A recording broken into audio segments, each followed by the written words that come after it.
Aquest dilluns 4 d'abril s'ha iniciat el procés d'exposició pública del cens en període electoral i de rectificació de les dades per a les eleccions municipals del pròxim 22 de maig.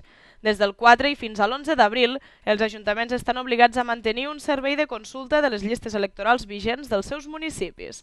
La consulta es pot fer per mitjans informàtics, amb la identificació prèvia de la persona interessada o mitjançant l'exposició al públic de les llistes electorals si no es compta amb mitjans informàtics suficients. L'Oficina del Cens Electoral també disposa d'un servei de consulta de les dades per internet, així com un telèfon d'informació i una bústia de correu electrònic. Durant aquest període es poden presentar les reclamacions davant de les delegacions provincials de l'Oficina del Cens Electoral o dels ajuntaments per modificar les dades i sobre inclusió o exclusió del cens. La xifra provisional d'electors a Catalunya per a les properes eleccions municipals és de 5.306.890.